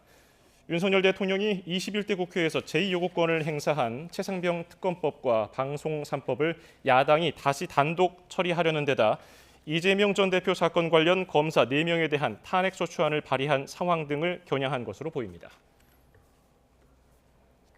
더불어민주당이 이재명 전 대표의 형사사건을 수사한 검사들에 대한 탄핵소추안을 발의한 데 대해 검사 반발이 확산하고 있습니다. 지난 2년간 서울중앙지검장을 역임하며 이 전 대표 수사를 지휘했던 송경호 부산고등검찰청장은 검찰 내부망인 이프로스에 실무를 담당한 후배 검사 대신 자신을 탄핵하라고 글을 올렸습니다. 대북 송금 의혹 수사를 맡은 김유철 수원지검장은 야만적 사태의 본질을 기억하자며 할 일에 최선을 다하자고 밝혔습니다. 더불어민주당이 주도하는 최상병 특검법이 국회 본회의에 상정되면서 예정됐던 경제 분야 대정부 질문은 파행했습니다. 우원식 국회의장은 민주당의 요구를 받아들여 대정부 질문에 앞서 특검법을 상정하면서 국민의힘은 법안 처리 저지를 위한 필리버스터에 돌입했습니다. 필리버스터로 경제 분야 대정부 질문이 무산됐고 본회의장에 대기하고 있던 한덕수 국무총리와 국무위원들도 퇴장했습니다. 고수익을 보장한다고 속여 2,800억 원이 넘는 투자금을 끌어모은 일당이 검찰에 넘겨졌습니다. 이들은 실제 투자는 하지 않고 돌려막기 수법으로 6년 넘게 사기 행각을 이어오다 결국 덜미가 잡혔습니다. 배민혁 기자의 보도입니다. 초록색 옷을 입은 여성에게 경찰이 압수수색 집행을 알립니다. 6년 넘게 불법 투자 사기를 벌여온 일당의 총책 60대 여성 A씨입니다. A씨는 서울 마포 은평 등에서 잘나가는 사업가 행세를 하며 피해자들을 모았습니다. 자신이 운영하는 대부업체에 투자하며 카지노나 경마장에 재투자해 매달 5%씩 이자를 지급하겠다고 속인 겁니다. 그러나 대부업체를 운영한다는 것도 재투자하겠다는 것도 모두 거짓. A씨는 사기 전과반 팔범인 전문 사기꾼이었습니다. 선순위 투자자들한테 이렇게 돌려막기식으로 소위 폰지 사기식으로 진행되는 A씨를 비롯한 일당은 투자용으로 받은 돈을 다른 투자자들의 초기에 높은 이자로 지급하는 이른바 돌려막기 수법을 이용했습니다. 믿고 맡길 수 있다는 소문이 돌게 해 더 많은 돈을 끌어모으기 위해서입니다. 이렇게 끌어모은 돈만 2,800억 원이 넘고 피해자는 600여 명에 달합니다. 이 과정에서 피해자들은 돌려받기로 받은 돈이 실제 수익인 줄 알고 고마운 마음으로 A씨에게 돈과 상품권 등 선물을 주기도 했는데 A씨는 친인척까지 동원해 받은 선물을 운반하게 하고 차명 계좌를 만들며 범행을 지속했습니다. 더는 돌려막기 어려워진 뒤에야 피해자들이 속았다는 걸 알고 경찰에 고소하며 범행이 드러난 겁니다.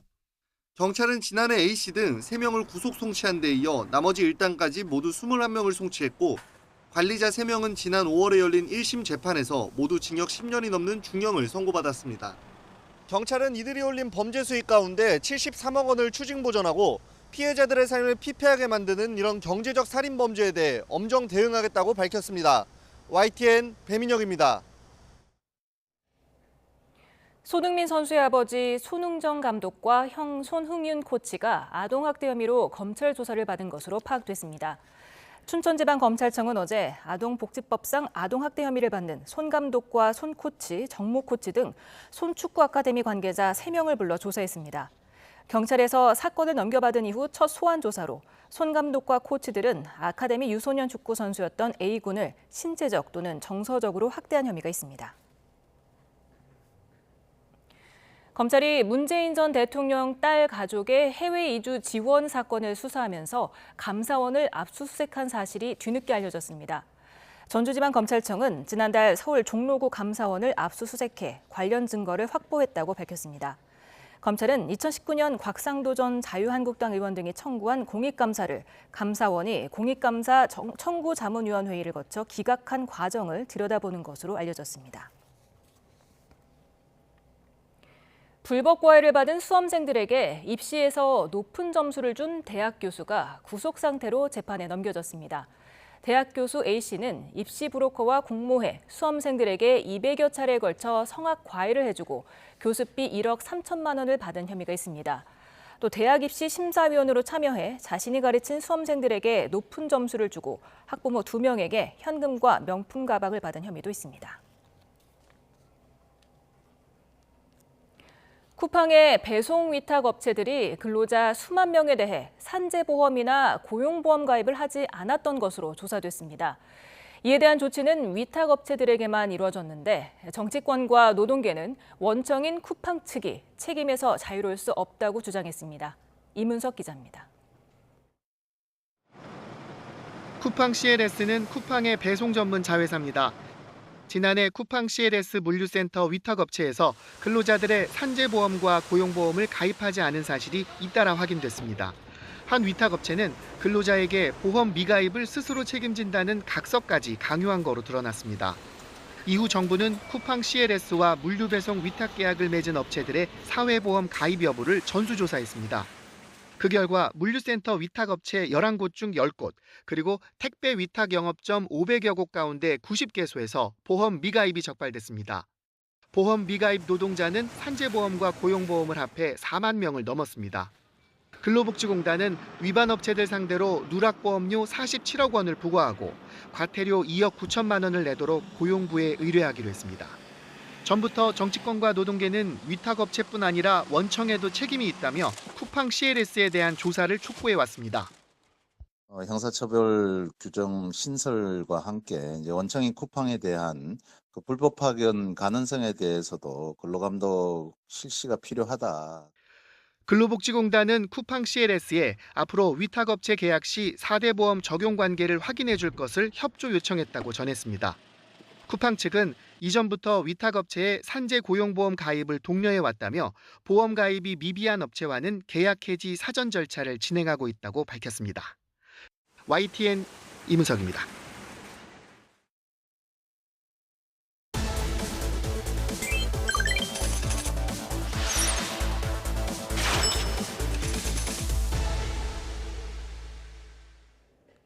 뉴스플러스 오늘의 경제 픽입니다. 패션의 성지로 불리며 유행을 선도했던 동대문이 위기에 처했습니다.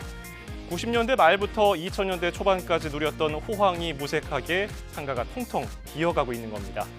점포가 4,500개 모여있는 굿모닝 시티는 공실률이 70%에 달하고요. 그리고 이 중에 가장 비교적 최근에 개장한 맥스타일은 점포 공실률이 90%에 육박하는 상황입니다.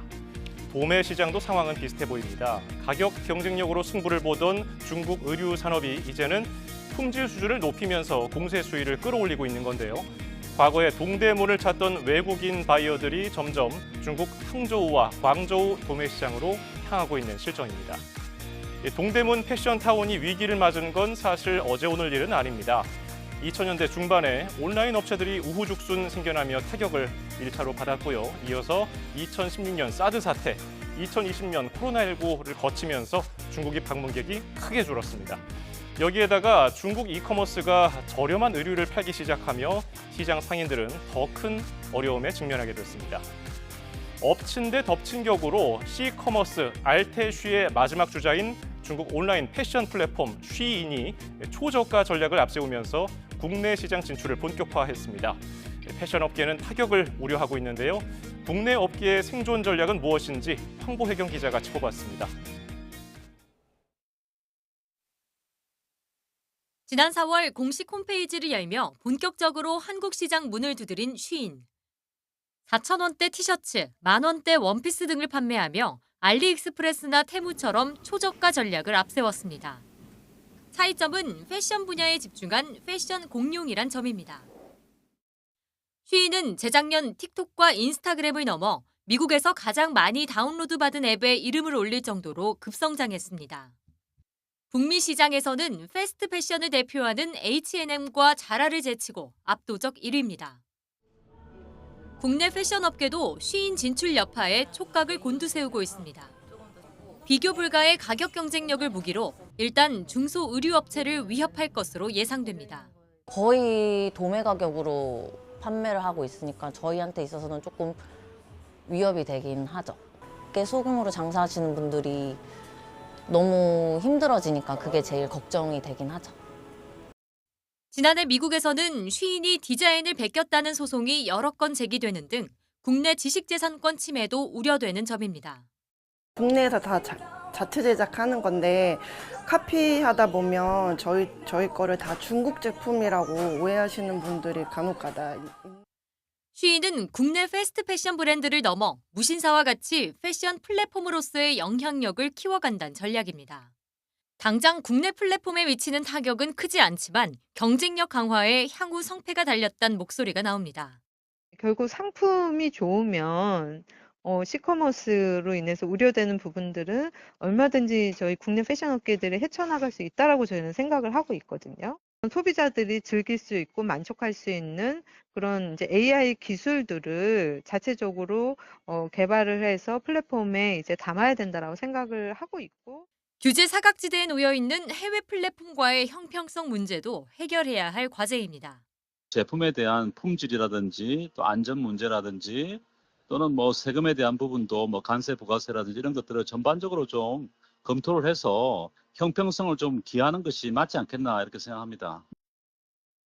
한류 인기로 K-패션이 세계적으로 주목받는 상황에서 국내 플랫폼을 통한 역직구 확대도 주요 돌파구로 지목됩니다. YTN 황보혜경입니다. 정부는 내수 부진의 직격탄을 맞고 있는 소상공인과 자영업자를 위해서 재정과 세제 지원을 포함해 25조 규모 종합대책을 발표했습니다. 금융 지원에만 14조 원이 투입되는데요. 특히 자영업자들이 요즘에 큰 부담을 호소하는 배달앱 수수료 문제 해결에 나서겠다고 밝혔습니다. 이승은 기자입니다. 전국 양말 생산량의 40%를 차지하는 서울 도봉구입니다. 업체들은 중국 정부의 새 기계 도입 보조금을 등에 업은 값싼 중국산 앞에 고전하고 있습니다. 5년 새 100곳 가까이 문을 닫았습니다.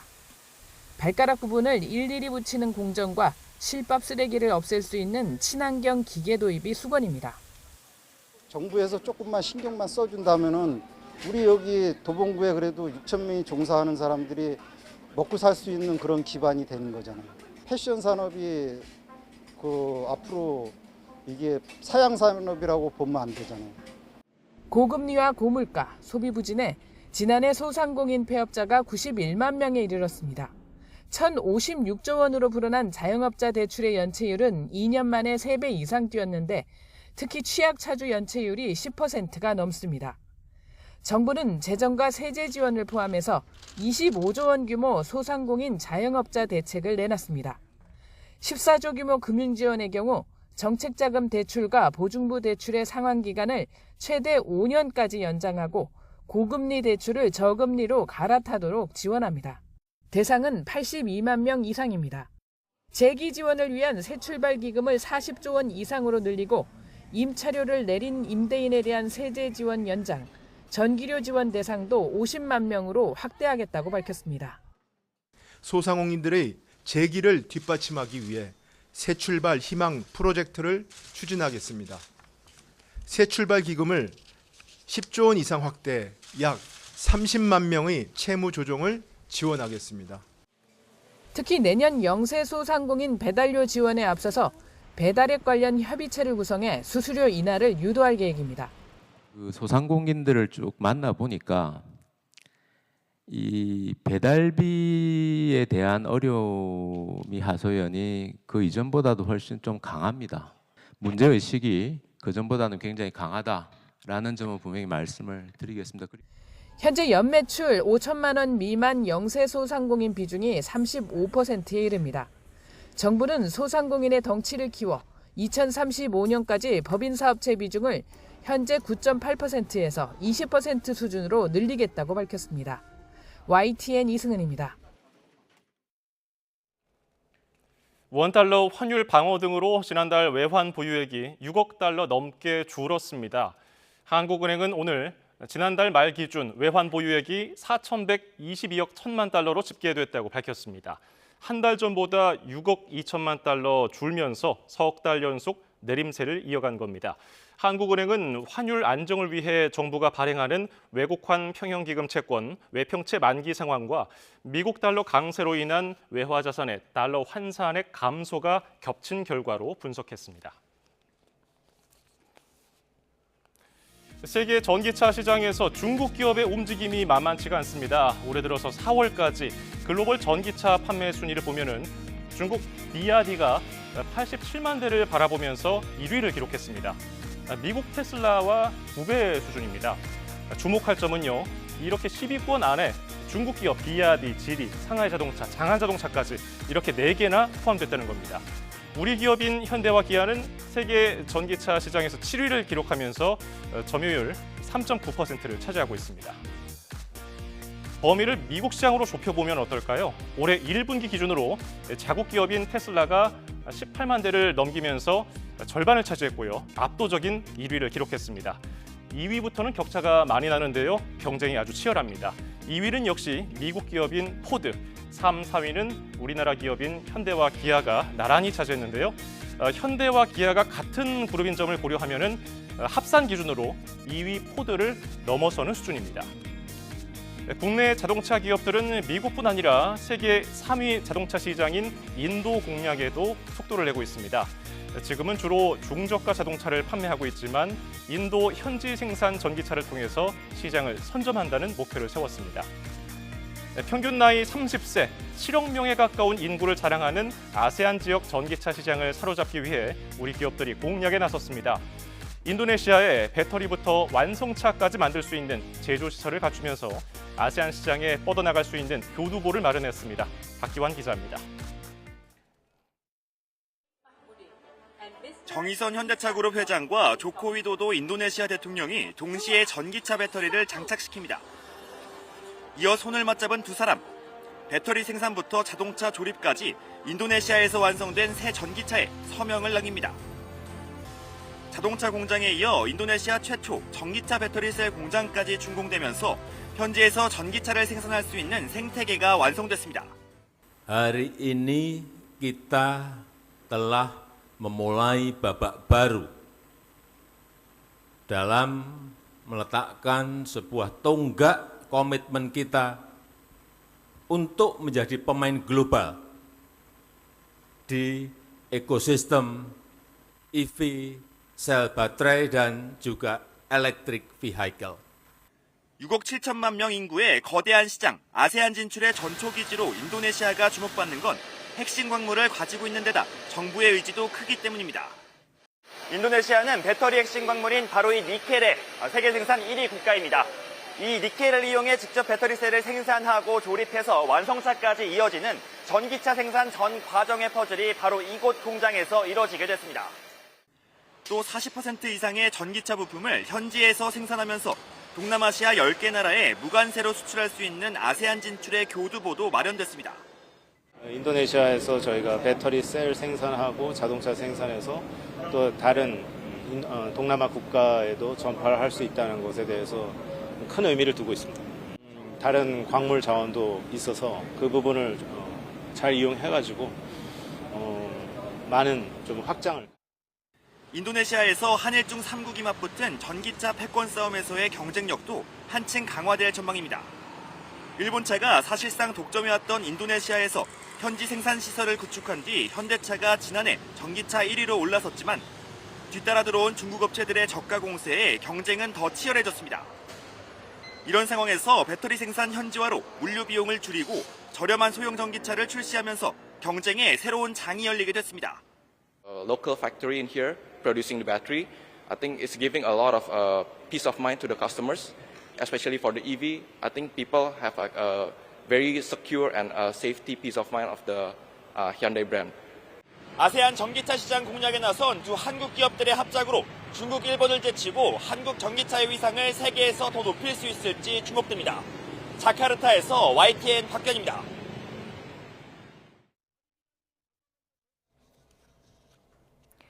시청역 역주행 사고를 낸 운전자의 아내가 사고 당시 브레이크가 안 들었다는 취지로 진술했다고 경찰이 밝혔습니다. 거듭 급발진을 주장한 건데요. 그런데 이후 오락가락한 경찰의 설명이 혼란을 키웠습니다. 양동훈 기자가 보도합니다. 경찰은 갈비뼈를 다쳐 입원 중인 사고 차량 운전자 A씨에 대한 조사를 조만간 진행하겠다고 밝혔습니다. 현재 피의자는 병원에 입원해 있는 상황이며 피의자의 몸 상태가 호전되면 최대한 빨리 조사를 진행할 예정입니다. A씨 부인에 대해서는 참고인 조사를 진행했는데 브레이크가 안 들었다는 취지로 진술했다고 경찰은 전했습니다. 속도가 급격히 높아지며 제어가 되지 않는 급발진이 있었다고 거듭 주장한 겁니다. 그런데 이어진 경찰의 설명이 논란이 됐습니다. 정차 지점에 스키드 마크가 남아있는 걸 확보했다며 스키드 마크는 기본적으로 제동 장치가 작동해야 생긴다고 설명한 겁니다. 경찰이 A씨 측의 급발진 주장과 달리 브레이크가 제대로 작동한 정황을 확보한 것으로도 해석된 상황. 급발진이냐 운전 부주의냐 의견이 맞서는 만큼 경찰의 발표에 관심이 집중될 수밖에 없었습니다. 그런데 이후 경찰은 스키드 마크가 아니라 부동액이나 엔진오일, 냉각수 때문에 생긴 유류물 자국을 착각했다며 정정을 요청했습니다. 경찰은 블랙박스와 사고 현장 주변 CCTV, 사고 기록 장치 데이터 등을 국과수 등에 감정 의뢰해 급발진 여부를 명확히 밝힌다는 입장입니다.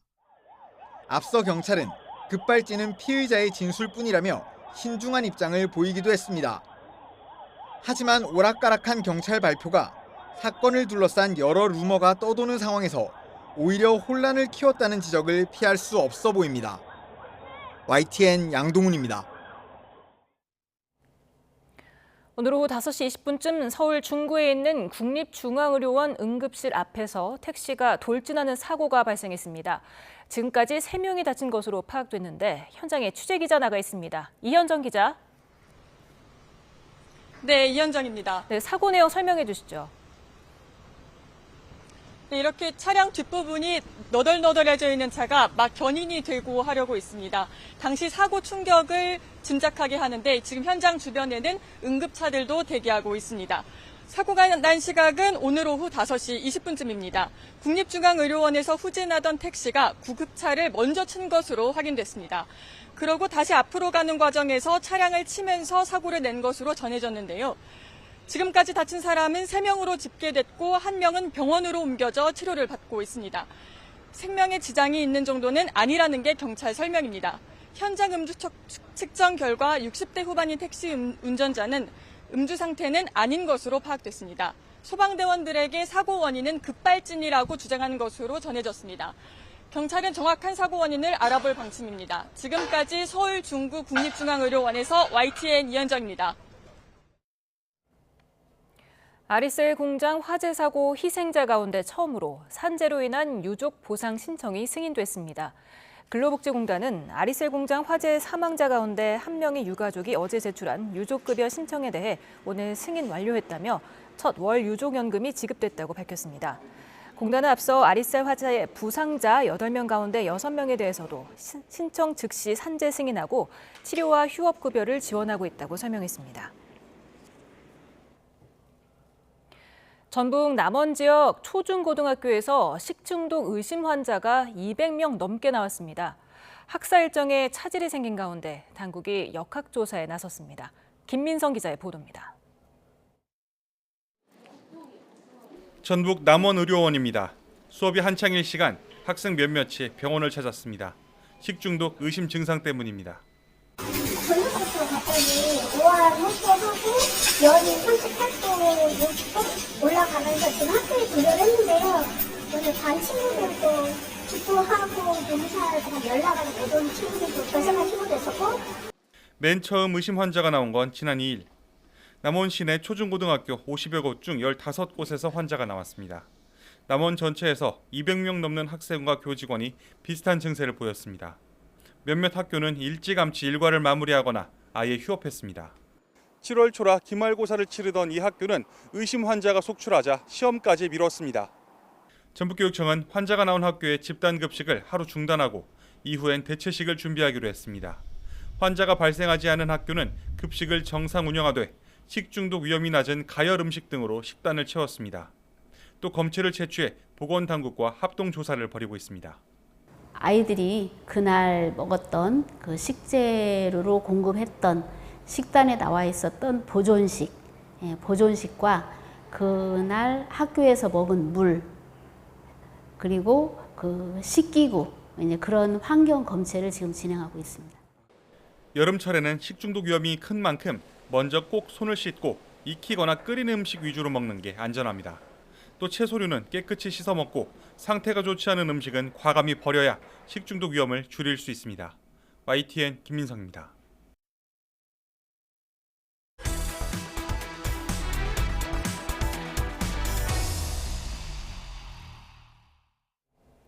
임금님표 2000쌀로 유명한 곳이죠. 경기도 이천시가 반도체 인재 양성과 아이 키우기 좋은 보육도시로 주목받고 있습니다. 지역 현안을 듣는 시간, 오늘은 김경희 이천시장을 스튜디오에 초대했습니다. 어서 오세요. 네, 안녕하십니까. 네, 요 며칠 계속 비가 많이 내렸었는데 네. 이천 쪽은 어땠습니까? 혹시 피해 상황이 있습니까? 예, 어제 오전에 강한 비가 이천 지역에 내렸는데요. 저희가 이제 하천변이나 산사태 지역 이런 위험 지역에 사전에 통제를 이제 했습니다. 그리고 읍면동볼로 예찰 활동을 해서 큰 피해는 없었습니다. 예. 여러 가지 또 장마를 앞두고서 대비 철저하게 또 해주셔야 될 텐데 고민 네. 많으셨을 것 같고요. 네. 지금 취임 2년이 되셨어요. 그동안에 네. 쭉 돌아보셨을 때 가장 어려웠던 점이라면 뭘 꼽을 수 있을까요? 제가 그 시장 취임 후에 새로운 이천 또 함께 여는 미래라는 슬로건으로 시민의 행복을 최우선 가치로 두고 일해 왔습니다. 근데 이제 물론 어려운 점도 있었는데요. 가장 어려운 점은 제가 취임하자마자 폭락 사태가 있었어요. 쌀값이. 그래서 이게 햇살 나오기 전에 해결을 했어야 되는데 저희가 1년에 나오는 양이 37,000톤 정도 됩니다. 근데 7월 4일 날 취임하고 보니까 13,000톤의 그 잔여 쌀이 남아 있었어요. 그러면 이제 햅쌀이 나오면 사실 그 쌀은 못 먹거든요. 팔기도 어렵고. 그런데 이제 시민들이 많이 도와주셔서 그걸 제때 소진하게 됐다. 그리고 또 저기 행안부에서 지방자치단체에 재정 보조금으로 주는 보통 교부세가 있습니다. 들어가 보니까 그 전에 그 교부세 지정 단체에서 불교부 단체로다가 지정이 돼 있었어요. 그래서 1,000억 원의 재정 손실이 있었는데 가서 제가 1년 만에 그거를 복귀해서 다시 재지정 단체로 지정을 받아서 778억 원의 그 국도비를 확보를 했습니다. 그래서 재정에 좀 숨통을 튀게 됐죠. 제가 이제 그 시장으로 들어가서 가장 먼저 시행한 게 24시간 민원 기동팀을 신설했어요. 그러니까 밤낮 없이 주민의 불편 사항을 듣고 또 해결을 했는데요. 총 2,400건을 지금까지 접수해서 2,200건이 해결이 됐습니다. 그래서 주민들로부터 상당히 지금 좋은 호응을 받고 있고요. 또 우리가 이제 남부와 북부로 갈리는데요.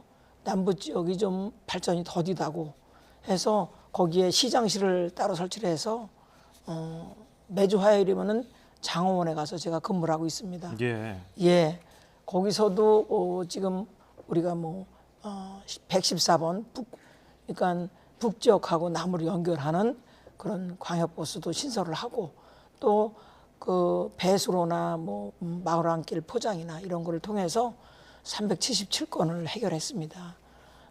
그래서 지금 남부권에는 복합문화 스포츠센터라든지 장애인 복지관, 반려동물 테마파크, 야간 응급진료까지 소외되는 분들이 없도록 이렇게 노력을 하고 있습니다. 네, 지금 이천시에서는 첫 여성 시장이시잖아요. 맞습니다. 네, 좀 불편한 점이라든가 달라진 점이 있다면 어떤 게 있을까요?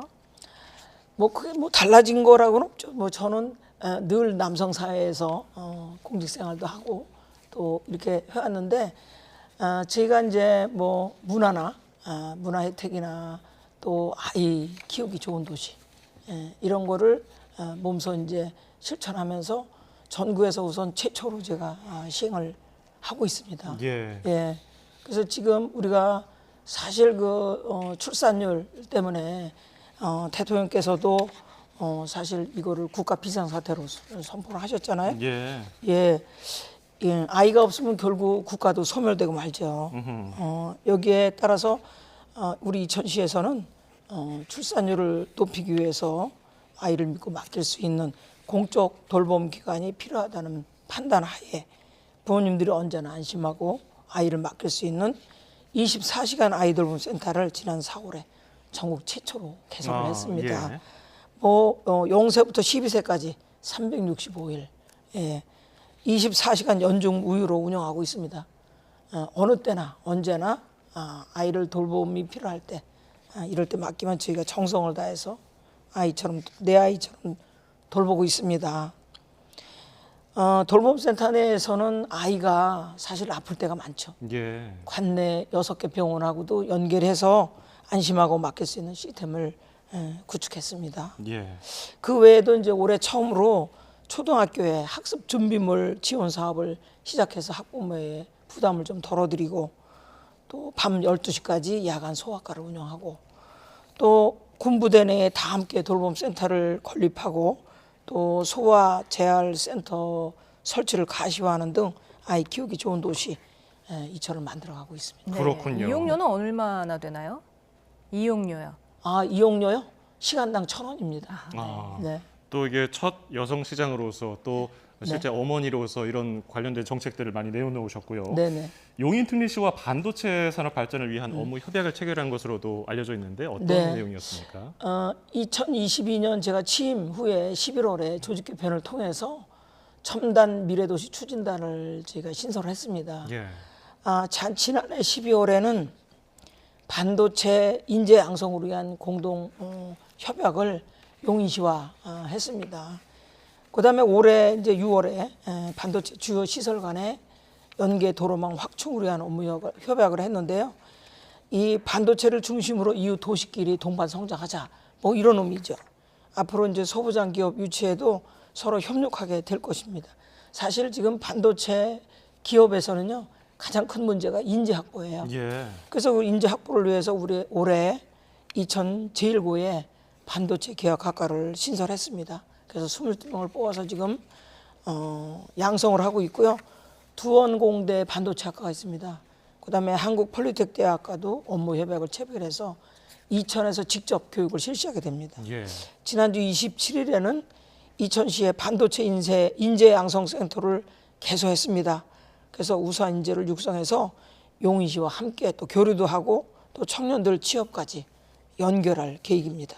네, 또 이천시가 청년 특별보좌관을 신설하고 또 다양한 청년 정책을 추진하고 있다고 들었습니다. 어떤 것들이 있을까요? 저희가 지금 앞으로 미래는 청년이 이끌어가야 된다고 저는 생각을 합니다. 청년들의 이야기를 많이 듣고 또 시 정책에 반영하기 위해서 청년 특별보좌관도 저희가 위촉을 했습니다. 예. 그래서 수시로 소통하고 있고요. 또 청년 인재에 대한 DB도 구축하고 등록을 하도록 하고 또 청년 일자리 카페인 청년 이름이 있습니다. 이것도 제가 운영을 합니다. 그래서 취업도 면접에서 사후 관리까지 모두 케어하는 취업 면접 올케어 사업도 추진하고 있습니다. 특별히 이천에는 특전사나 또 7군단, 항공사 이렇게 군부대가 많이 있습니다. 예. 사실 군인들이 그 군인이지만은 청년입니다. 그렇죠. 예, 그래서 그분들을 위한 정책을 다양하게 지금 추진하고 있습니다. 예. 그런가 하면은 도시 환경을 좀 쾌적하게 조성하려고 여러 가지 노력을 기울이고 있다고 들었거든요. 네. 어떤 것들이 있습니까? 저희 이천에는 진산이라고 할 수 있는 설봉산이 있고 또 그 아래에 이제 설봉공원이 있습니다. 예. 많은 분들이 찾아오시죠. 지난달에는 이 설봉산에 1km에 달하는 황토길을 조성을 했습니다. 그리고 설봉산 반딧불이 생태 복원 사업을 완료했습니다. 또한 설봉공원에는 우리가 시민들이 걷고 쉴 수 있는 공간을 늘리는 대대적인 리모델링을 진행했는데 시민분들이 반응이 아주 좋습니다. 예. 이번 달에는 우리 그 20km에 달하는 그 도심 순화형 둘레길인 이천 아름길도 준공할 예정으로 있고요. 가장 또 역점적으로 지금 추진하는 게 복하천의 종합 생태 수변공원을 조성하는 것입니다. 이거는 대규모의 캠핑장, 글램핑장이 들어서고 또 테마숲, 잔디밭, 또 카페와 대형 어린이 놀이시설까지 들었으면 설봉공원과 함께 이천의 새로운 랜드마크가 조성될 것 같습니다. 네, 지금 이천 중리 택지 개발이 한창인데 차후에 구도심 개발에 대한 요구도 좀 있을 것 같은데요. 그렇습니다. 지금 이제 중리 택지 개발이 한창 진행되고 있고요. 또한 이제 창전동을 중심으로 한 구도심 지역에 많은 변화가 또 일고 있습니다. 예. 현재는 시내 중심에 있는 분수대 오거리가 있습니다. 분수대 오거리를 우리 이천의 미래를 담는 미래 탑이 들었습니다. 그래서 그다음에 이제 우리가 또 다른 명소인 안흥지가 있습니다. 예. 이게 성종 때 세워진 건데 명품 야경을 자랑하는 이천의 명소로 현재 야관 경관 조성 사업을 추진하고 있습니다. 그래서 이제 우리가 구도심 지역에 대한 도시 재생 사업들을 선제적으로 제가 추진해서 신도시 개발 이후에도 소외되거나 낙후되지 않도록 지속 가능한 개발 방안을 추진하도록 하겠습니다. 예, 오늘 이천에 대해서 더 잘 알게 되는 시간이었던 것 같고요. 지금까지 김경희 이천시장이었습니다. 말씀 고맙습니다. 감사합니다. 감사합니다.